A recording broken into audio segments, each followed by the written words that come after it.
And we are back. Welcome back to another episode of the Depressed Cincinnati Sports Fan Podcast. I am Jesse. On this podcast, we're going to recap the Bengals' victory over the Cleveland Browns on Sunday.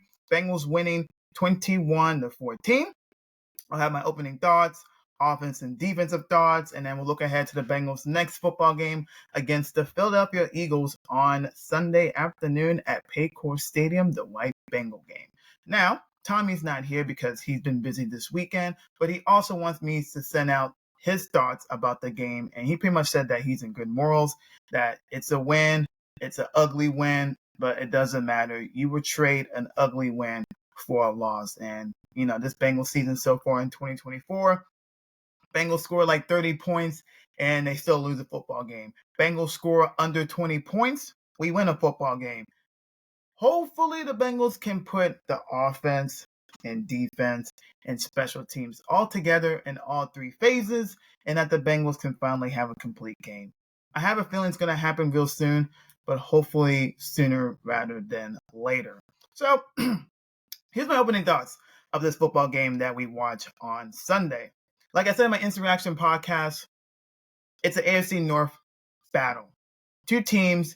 You can say it's a rivalry because it's the Battle of Ohio, which it is, but honestly, Cleveland Browns, they don't really scream to me as rivals. But when it comes to like both fan bases going at each other on social media, sure, you can say it's a rivalry, but to me, it's just another AFC North type of football game. And I know the Browns have owned the Bengals in the Joe Burrow era. The Bengals came in this football game not having won in Cleveland since 2017. That's 7 years ago, guys. It's been a long time. And Joe is 0-3 against the Browns coming to this football game on Sunday. Finally, Joe and Jamar Chase finally get their first win ever in Cleveland. Charlie Jones taking the opening kickoff back 100 yards. That was great. And I will have a Charlie Jones apology on this podcast because I know for me and some other Bengals fans, we've been really hard on Charlie Jones, but actually, he has really been a solid kick returner / punt returner. I know at times when he catches punt returns, it's like, okay, why are you returning this kick from the 10-yard line? And then he goes like the complete opposite way and goes backwards, and the Bengals have to start their offensive drive at like the 10-yard line, have to go like 90 yards to a touchdown. But Charlie Jones has been productive as a Bengal when it comes to special teams. Now, in the receiver room, he hasn't really got that much of an opportunity. But however, I believe he should from going forward. I think he should. And some people will say, really? But I'll talk about that later on in the podcast. But him going 100 yards, that was crazy because he got like 2 blocks and then he was pretty much on to the races. And then here comes a Browns defender. I was thinking Charlie Jones was going to get tackled at like the 10-yard line. Bengals are going to go first and goal. What a great start to the game. And then he was able to elude that defender and continue to keep his foot inbounds, tiptoeing, and then launching the ball to the goal line into that right pylon for the touchdown. Absolutely incredible footwork and body control by Charlie Chuck Jones. So that was really cool. 7-0 Cincinnati. I'm thinking to myself, okay, this is what the Bengals needed. Because like when I said in the podcast last week, recapping this game with Tommy, for some reason, in the Joe Burrow era, whenever the Bengals get behind against the Cleveland Browns, it just feels like the game is over. So for that to happen, the opening kickoff, return for a touchdown, that was big psychologically for the Bengals, for their mental. And it just helped the team say, okay, you know what? This is going to be a different game than the previous games we played Cleveland here in Cleveland or in Cincinnati whenever the Bengals get down in these games. That was so important.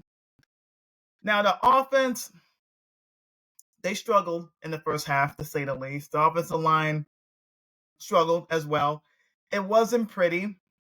I was getting frustrated here and there, but they were able to at least get it going in the second half. I thought in the first half, even with those drives where the offense didn't really do much, they were moving the football, but it was just the play calling was just very iffy. And this is not me going off on Zach Taylor. That's not the podcast to do it in this episode today. I just felt like the Browns defense made a difference going into this football game. I know the Browns are 1-5, but they still have really talented players on defense, led by Myles Garrett in the defensive line. So I knew this was not going to be easy for the Bengals offense. And now people are saying, are the Bengals, should Bengals fans be concerned about the Bengals offense the last two games? I wouldn't say you will hit the concern button yet, just because you're playing against the Giants defensive line that is really underrated. And then you know what the Browns defensive line has done against the Bengals O-line in the past. So you kind of knew that this game wasn't going to be this game would have not been the game where the offense was going to score like over 25 points. I didn't see that happening.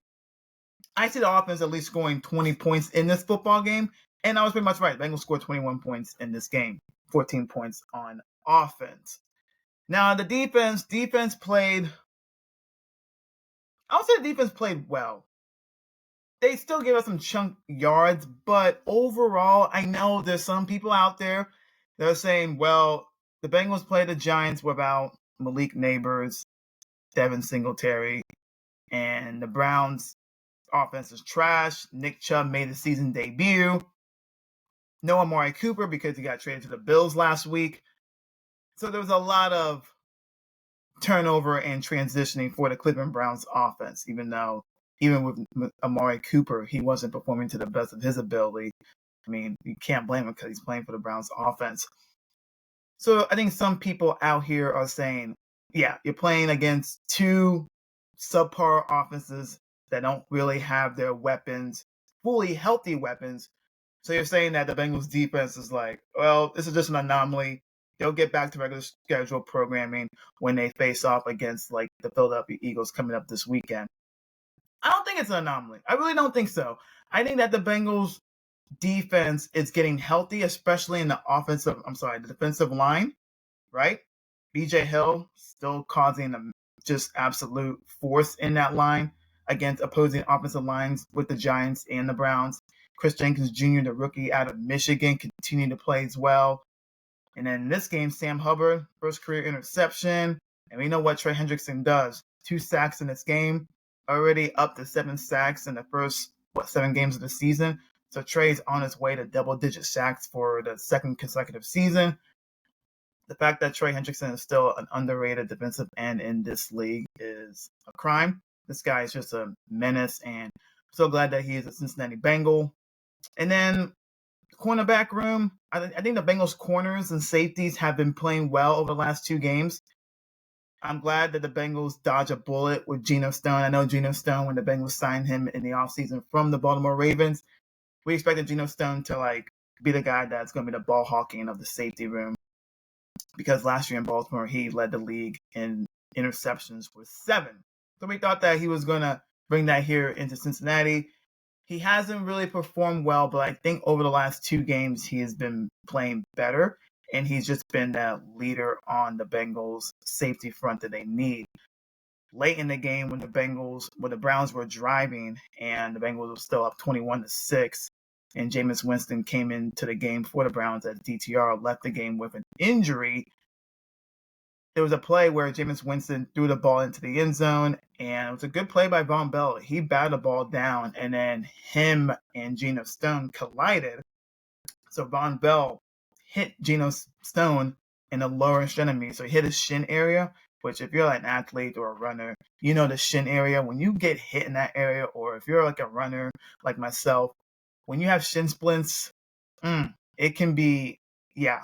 So when I saw that and Von Bell was able to get up because he was shooken up because he collided with his teammate, and then when you saw Geno Stone on the ground, I was thinking to myself, oh no, this is not looking good. But thankfully, Geno Stone was in good spirits and that he's going to be fine. He tweeted out, God, it's good after the game, so that's good. Indeed, he is. So I'm glad that the Bengals dodged a bullet there. And also, Orlando Brown Jr. left the game. It was apparent that he left with a knee injury, but I got a tweet about like a half hour ago saying that it wasn't a knee. And here's what Ian Rappaport of NFL Network said. He said that Orlando Brown Jr. suffered a calf strain, sources say, more specifically a condition called tennis leg, commonly occurring in tennis players. Orlando Brown Jr. is not a tennis player, but he's having testing done to determine the severity. But Coach Zach Taylor was optimistic post-game about his prospects. Wow, never heard of that calf strain, but it's pretty much commonly known with tennis players. Orlando Brown Jr. is like 6'9". He's not built like a tennis player, but that's kind of weird. But hopefully the Bengals be really smart about this and really monitor Orlando Brown Jr.'s injury throughout the week. And if he can't play, if he's not 100% by Sunday against the Eagles, don't play him, because why you want to risk it? He's having the best career so far this season. You don't want to do that. Now, obviously, we don't want to see Cody Ford out there. No disrespect to the TikTok cheating person, but, that's a podcast for later.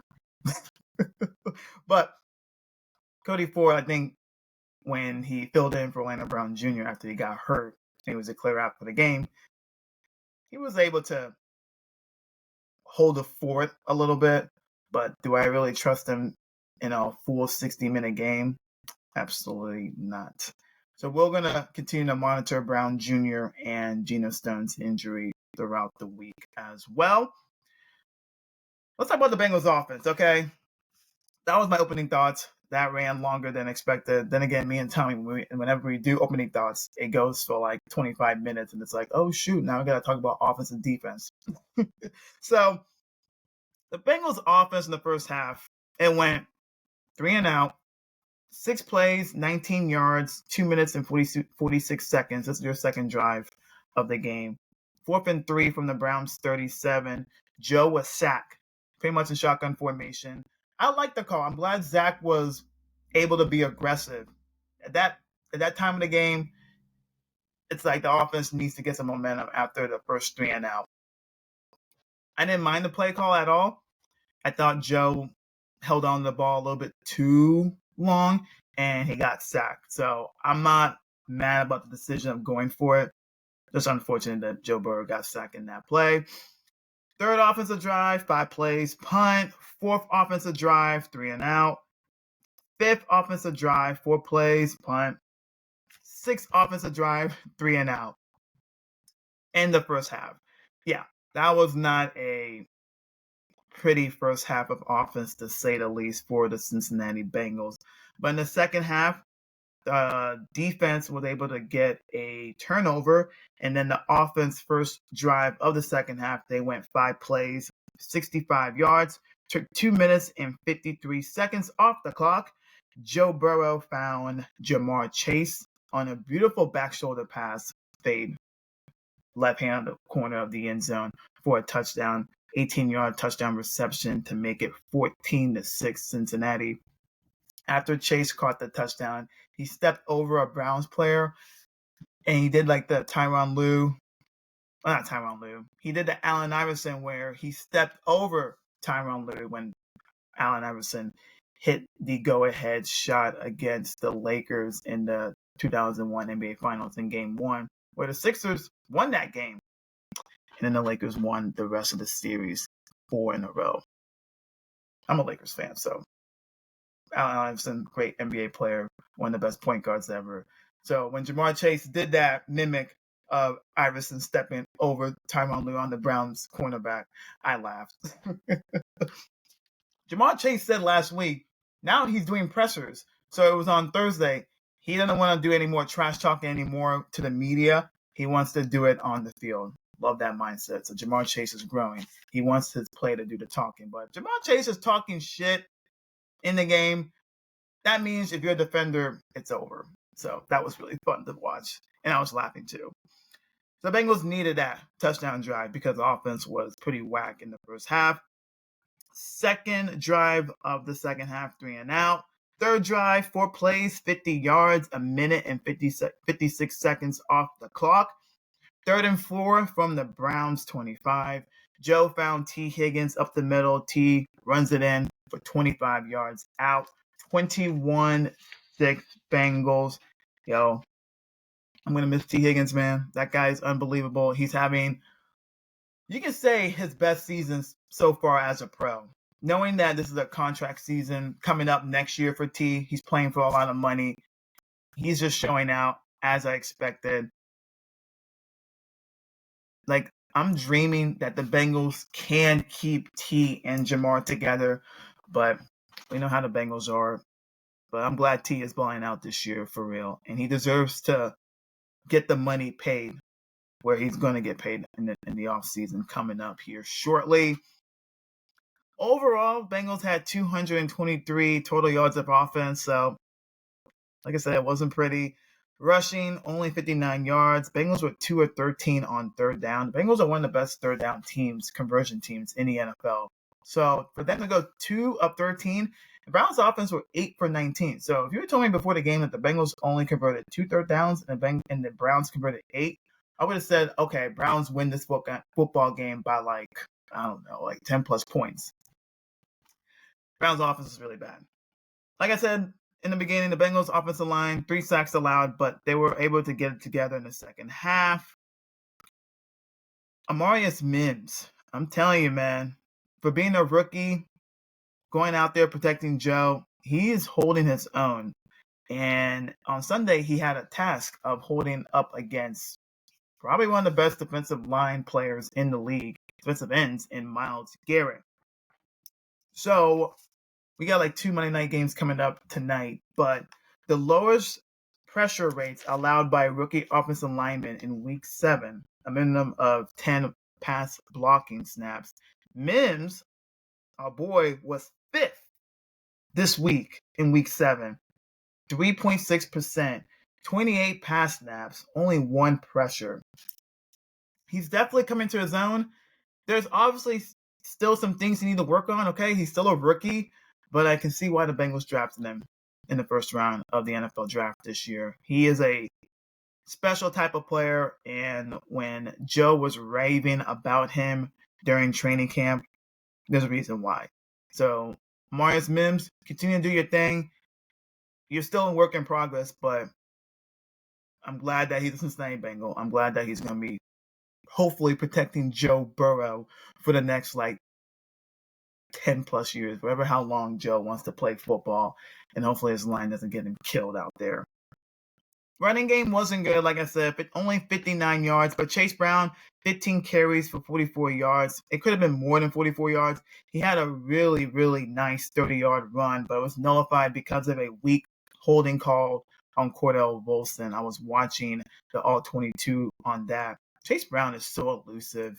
Not only he is fast, but he's very shifty. So I didn't like the holding call because it just looked like it was another pancake, and Cordell Volson for the second straight week got called for a lame-ass holding call. So it's not his fault. Cordell Volson's actually having a really good season. So there has not been any Cordell Volson slander on this podcast this season. That's a good thing. Like I said about T. Higgins, 4 catches, 82 yards, and a touchdown. Jamar Chase, 55 yards on 5 catches for a touchdown. Joe in this game was 15 for 25 for 181 and 2 touchdowns. Listen, the Bengals need a wide receiver 3.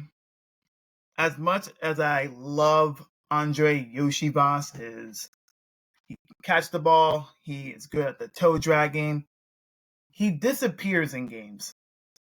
And I feel like at times it does kind of kill the offense. So the Bengals need to figure out who's going to be the wide receiver 3, because you don't have Tyler Boyd out there. And sometimes Yoshi is hit or miss. So I think the Bengals need to give more snaps to Charlie Jones and also Jermaine Burton. Trent Irwin was a healthy scratch in this football game on Sunday. So why not give Jermaine Burton a shot, okay? What's the worst he can do? I'm pretty sure he's not sleeping in the meetings. If he's not figuring out the playbook by now, okay, that's a problem. But there's a reason why the Bengals drafted Burton. He's still going to be an important person on this football team that's going to make an impact on this team for years to come. It might not be this year, but I really, truly believe the Bengals should just give him a shot and see what he can do. He could be a big spark to this offense. because the attention is going to go to Jamar Chase, and now T. Higgins balling out. They're going to probably put more attention to him. So it's important for like Yoshi and him to continue to develop and take that next step. Okay, it's cool that he's having all these touchdowns, but they're happening from the red zone. He's not really been effective in the slot. You know what I mean? I want him to get more targets and more catches, but he needs to get open. So why not try Charlie Jones and Jermaine Burton? It's not going to hurt for real. Let's go to the defense. Allowed 14 points. So over the last 2 games, the defense have only allowed 21 points. That's good. Okay. I don't care who you're playing. I don't care how bad the offense is. I don't care which players they don't have out there. If you're allowing only 21 points in 2 football games, that's pretty good. So the Bengals defense allowed 336 total yards. They only allowed 77 on the ground. Yes, Nick Chubb was returning back after his knee injury that sidelined him out. That he was out, okay, all last year. Can't even say that word. He was out all last year. So this is game 1 for him. Ain't no way they're going to give him so much of the workload in this football game. So Nick Chubb only got 11 carries for 22 yards, and he had that touchdown run he had on 4th and goal right before halftime. Deshaun Watson was 15 for 17 for 128, and late in the first half when the Browns were driving, he hurt himself. He was about to go run in a scramble mode, and then his Achilles, the calf, popped, and I knew that was going to be an Achilles injury, so he ruptured it. He's going to be out for the season. They're expecting a full recovery for Deshaun Watson. Here's the thing, okay? He's done some stuff that are really messed up, okay? Browns fans cheering the injury, that's fucked up, okay? Deshaun Watson, I don't like him, but gotta at least have some human decency. I don't wish injury upon him, okay? But for some Browns fans to do that, it's like, what are we doing? You guys are messed up for real. Like, damn. Like, I know you guys don't like him, but to wish injury upon him, that's like messed up. Now, if you wish that he would, that he will play a terrible game and get benched, sure, that's fine. But to wish injury upon somebody and then cheering when that happens, that's messed up for real. So Dorian Thompson-Robinson comes in, and he was 11 for 24 for 82 yards and 2 interceptions. He had 3 carries and 44 yards. Then he got hurt, and then Jameis Winston was the emergency backup. He was a healthy scratch, but Watson got hurt. Then Thompson gets hurt. Winston comes in, 5'11 for 67 yards and a touchdown. Overall, the Bengals defense, 4 sacks on the Cleveland Browns. That's really good.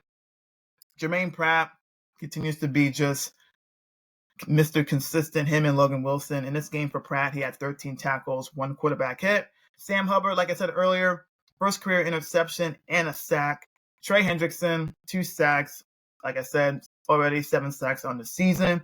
And Sheldon Rankins got a sack in this football game. So it's good that he is back and also healthy as well. Listen, overall, I think the defense is getting confidence as they continue to play better. I knew that the stretch they were going when they were allowing so many points and so many yards and missing tackles, I just knew the defense was going to have a stretch where they were going to play better. It's just because I don't think, yes, they have struggled, but it's like they do have players that are smart, and they don't want to be a unit that is just known for just being shitty. And Mike Hilton said that before the Giants game, that we've been playing like shit. It's true. So they take that to heart. These are professional players. They want to perform in their jobs the right way, and they haven't been before the Giants game. So they're getting healthy. I think it's going to be a bigger challenge for the defense on Sunday when you're playing against Philadelphia Eagles that highlights with Jalen Hurts and Saquon Barkley and A.J. Brown on the receiver end and Devontae Smith and Dallas Goedert as their tight end. That's going to be a good stretch. That's going to be a good test for this Bengals defense. And if they can hold up to it, then okay, the defense is starting to get better and improve week by week. That's pretty much what I think about the defense right now. It's good that Geno Stone injury is not as worse than we thought it was when we were watching it live, and we thought that we were going to bring out the car and the air cast and everything, and I was like, oh my god. So that's good to know that he's not going to be out for a longevity. I know Geno Stone has really struggled as a Bengal, but I think slowly but surely he's starting to get better. Like I said, just like the whole unit, there's still some things this Bengals defense need to work on. Okay, in this football game, they did allow some yards and allow some drives to continue to move on and stuff. But I think overall, they're playing better. And I think that as fans, why are we complaining? Okay, I know now we're complaining about the Bengals offense. If they can just all put it all together in 3 phases, watch out. Bengals will be there at the end. Now, the highest graded Bengals for this football game on Sunday, according to Pro Football Focus, number 1 was Trey Hendrickson with a grade of 85.5. Number 2, T. Higgins, 82.8. Jamar Chase, number 3, at 76.8. BJ Hill at number 4, 71.5. And at number 5, the rookie defensive tackle out of Michigan, Chris Jenkins Jr., with a grade of 70.7. So that's my offense and defensive thoughts. Let's go to the Charlie Jones apology, like I said earlier in the podcast when he took that opening kickoff for a touchdown. Listen, Charlie Jones is the first Bengal player. Well, him and this other Bengal player in the past, really good player, Lamar Parrish. Is it Lamar Parrish? I hope I got his first name right. If I didn't, then I'm sorry. So Parrish and Charlie Jones are the only Bengal with a punt and kick return touchdowns. Now let's look at Charlie Jones' career punt return stats. Joe Goodberry tweeted this out last night. So Charlie Jones, when it comes to punt return stats in his career so far, he has 37 returns, 347 yards, 9.4 yards per punt, a touchdown, and a long of 81, 0 muff punts, and 14 fair catches. Charlie Jones' punt return touchdown came against the Baltimore Ravens in Week 2 last season. And then for his career kick return stats, Charlie Jones has 3 returns for 158 yards, 52.7 yards per punt, and a touchdown, and a long of 100 that obviously came in this football game. Charlie Jones, listen, I'm sorry. I'm sorry that I ragged at you on this podcast. I think Tommy might have that same apology notice as me. I just think that the Bengals need to use him more in the receiver room. I know he's very valuable to the special teams. I just think the Bengals need to just give him a shot. Like, what's the worst that's going to happen? Like I said, putting him and Burton out there to battle out for wide receiver 3 positioning room. Like I said, I like Yoshi, but I think Charlie Jones deserves a shot. But he's a very valuable weapon to the special teams. I really think he is. He is a game changer. So, my bad, Charlie Jones. My bad. Okay, so the Bengals' next opponent is the Philadelphia Eagles on Sunday, 1 p.m. on CBS. The game was originally supposed to be a 4:25 game, but that got bumped up back to 1 p.m. because the Bears and Commanders are the more appealing matchup, which I don't blame him. Jaden Daniels, well, he got hurt on Sunday, so we don't know his status against Caleb Williams. CBS is probably like, damn, we hope Jaden Daniels will be okay. It'll be Marcus Mariota versus Caleb Williams. CBS is probably like, damn it. Listen, injuries happen, but I hope Jaden Daniels will be healthy to play in that football game coming up on Sunday. But Eagles coming to town. Jalen Hurts. So far this year, he's been up and down. He has passed for 1,308 yards, 7 touchdowns to 4 picks. He has rushed for 218 yards and 4 touchdowns on the ground. Newly acquired Eagle, Saquon Barkley. So far, so good in his Philadelphia Eagles year 1 stint. 108 carries for 658 rushing yards and 5 touchdowns.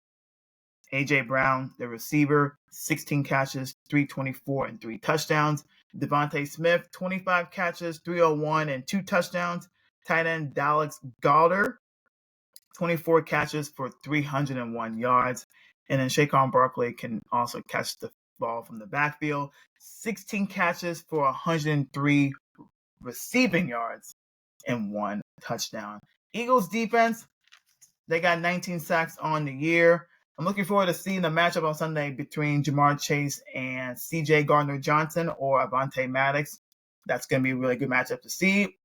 I think Gardner-Johnson's going to get Chase. Obviously, Chase is probably going to get double teamed, but Maddox on T. Higgins, that's a good matchup to watch in this football game.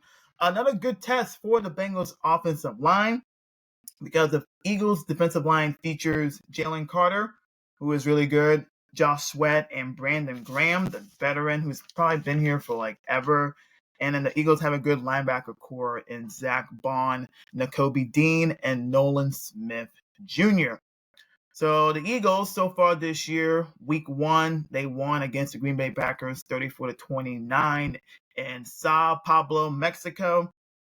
Week 2, they lost their home opener to the Atlanta Falcons 22-21 on Monday Night Football. Week 3, they went down to New Orleans and beat the Saints 15-12. Week 4, they went to Tampa Bay to take on Baker Mayfield and the Tampa Bay Buccaneers in a rematch of the NFC wildcard game last year where the Buccaneers destroyed the Eagles.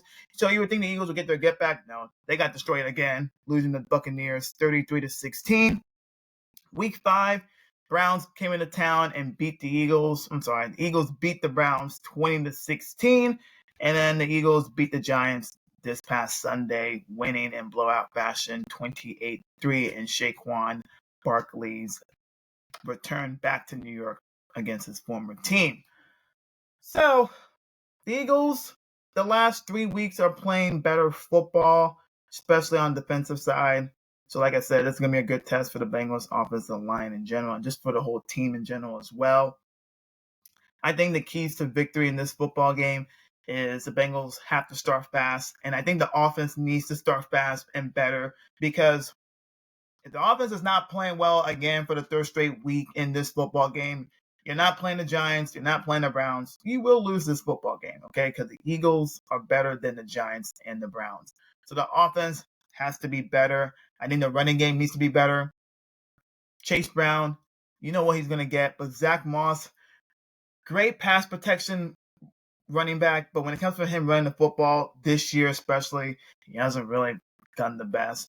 But the Bengals need to be better on the run ground.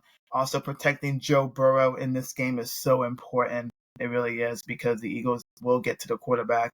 And they're going to watch film of what the Giants and the Browns did to get Burrow and get him pressured and on the happy feet and all that stuff. So it's very important for the Bengals to have a really good week of practice, good preparation in this football game for the offensive side. Now, when it comes to the defense, containing Jalen Hurts, he's still a good football player, even though he's just been up and down this year. Saquon Barkley is going to get his yards in this football game, okay? The Giants had Tracy Jr., the rookie running back. He was okay. And then the Browns had Nick Chubb, who just came back from a 1-year knee injury in his first football game. Totally different here with Saquon Barkley, just running the football well over the last 2 weeks. Bengals run defense is still not good. They've been playing better, but this is going to be the biggest test because the defense has been playing better. This is the first time the defense is going to be playing against a really good offense. Okay, this ain't the Giants. This ain't the Browns. So I'm very intrigued what the Bengals are going to do here. Eagles got good receivers in A.J. Brown, Devontae Smith. So overall for this football team, this is probably their biggest test since the Ravens game. And I'm looking forward to see what they're going to do because it's an important football game. Bengals are 3-4. You win this football game, you're back to 500. And here we go. Is this another October to December Bengals run? We'll see. But they got to get this job done. It's going to be tough, but I think this is a game that screams. I think there's going to be points in this football game. I really do. I think it's going to come down to which defensive side is going to force the key turnovers in this football game and whose quarterback's going to be playing better, either Joe or Jalen, because Joe hasn't played well over the last 2 weeks. Meaning, okay, he had that big run against the Giants that went 47 yards, and that was pretty much it. And then this football game against the Browns, yes, he had the 2 touchdown passes to Jamar and T. I just felt like it still wasn't his best, and that's okay. He said in the postgame that we were scoring so many points in the beginning of the season, but we lost. Now, the Bengals are scoring less, but they're winning. So you would take with them scoring less and winning a football game, which I get it. I'm on board with that, Joe. Really am. But I think he needs to bring his A game, which I know Joe does every game. But I think he has to play perfect in this football game against the Eagles on Sunday if the Bengals want to win this game. I'm not saying it's impossible. The Bengals can beat the Eagles even if Joe doesn't have a perfect game. But Joe needs to be sharp in this one as well. There'll be no prediction, of course, because after the Ravens game, I was like, I'm done. No doing no score prediction. But I think there will be points in this football game. So if you're a betting person like myself, if you want to have a Eagles and Bengals parlay, here's what I say. Bet the over. T. Higgins, anytime touchdown scorer. Saquon Barkley, anytime touchdown scorer. And for some reason, I keep thinking Joe's going to throw 2 or more touchdowns. Maybe this is the week where he's going to play almost damn near perfect. So, Joe, 2+ touchdowns. So that's pretty much my Bengals and Eagles parlay. All right. That's pretty much it for this podcast. As always, there'll be Instant Reaction podcasts after this game on Sunday with the Bengals and Eagles conclude. So it'll be around like 4:15, 4:30. Hopefully it's another Instant Reaction podcast victory. That will be like 3 in a row if the Bengals win on Sunday. And Tommy will be back next week to recap this hopefully victory over the Eagles. So yeah, I think the vibes are good. There's still some work this Bengals team need to do. It's still a work in progress. They're nowhere near where I want them to be. Like, it was bad when they were 0-3. Right now, they've won 2 in a row. I still think they're like here. They're not there. They're like here. But if they can win on Sunday, maybe they can creep up just a little bit. Just a little bit. So, steady progress, or as Joe says, one game at a time. All right, guys. Love you guys. Appreciate you guys listening to this podcast. If you are listening to this podcast on Spotify, give it a follow. Give it a 5-star review. Leave a comment. Like, seriously, leave a comment. Good, bad, I don't really care. But I do appreciate my loyal followers and the new followers. And you guys have been great to me during this Bengals season. Lots of clicks, lots of good reviews. I greatly appreciate it. I love putting out Bengals content for you guys. And we're only 7 games in the season. It's a long season. It's been a lot of downs, but slowly but surely we're getting up there. Just slowly but surely. One game at a time. All right, guys. Love you guys. Have a good week. And I will talk to you guys on Sunday. Actually, no. My little brother Matthew will be back on the podcast this week to do a little season recap of the Cincinnati Reds and also talk about his thoughts on the Reds hiring Terry Francona. So be on the lookout for that podcast episode this week. All right, I'm out. Love you guys. Peace.